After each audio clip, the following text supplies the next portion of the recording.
as to her counterclaim, and I've considered the arguments of her counsel and plaintiff's counsel. First, to address a few issues that I believe are outside the motion to strike, and that's as to the slap defense. The slap defense is just that, it's a defense, so it's really not considered in a motion to strike. Having said that, we went down that legal road on Friday as far as the slap defense goes, as far as the jury instructions.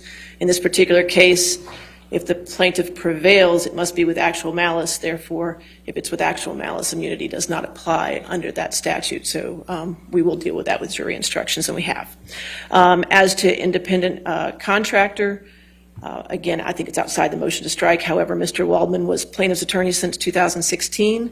Before the initiation of litigation, there is evidence that Mr. Waldman had a certain role during the prior divorce proceedings in the UK case. Additionally, there is evidence that shows his legal representation was broader than just a limited litigation, as outlined in all the cases presenting an attorney as an independent contractor.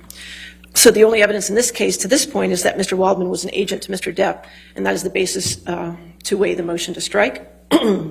As far as the opinions argument, again, I think that is outside the motion to strike.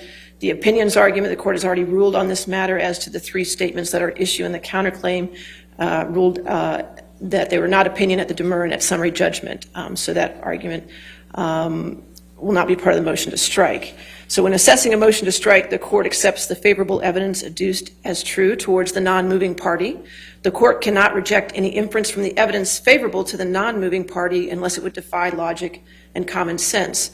When there is any doubt and question, the court should overrule a motion to strike. Agency may be inferred from the conduct of the parties and from surrounding facts and circumstances. When there is no direct evidence, circumstances may, and usually are, relied upon to determine whether an agency relationship exists.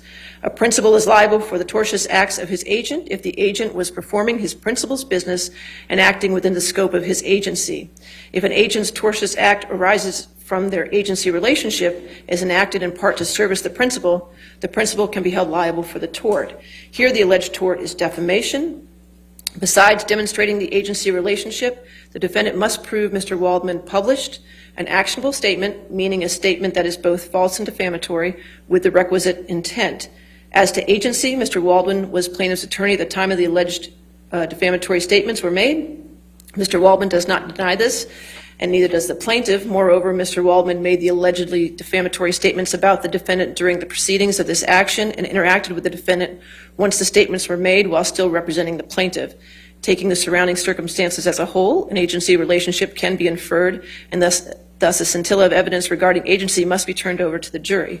In addition, the jury may infer that Mr. Waldman made these specific statements to a third party to serve as plaintiff by portraying defendant as an opposing litigant in a negative light. It is not disputed that Mr. Waldman published statements and that there is a question as to whether statements are false, and both parties disagree and have presented conflicting evidence as such.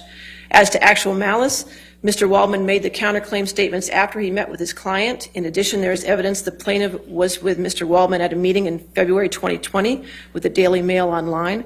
Further, defendant claimed that she met with Mr. Waldman where he threw the paper containing the counterclaim statements within them. Consequently, there is more than a scintilla of evidence that a reasonable juror may infer Mr. Waldman made the counterclaim statements while realizing they were false or with a reckless disregard for their truth. It is not my role to measure the veracity or weight of the evidence. The Fourth Circuit and the Virginia Supreme Court have made it crystal clear that actual malice is a question for the fact finder. So therefore, the plaintiff's motion to strike is denied. Okay? Thank you. Is there any other preliminary matters before the jury? Yes, Your Honor. We approach. Okay.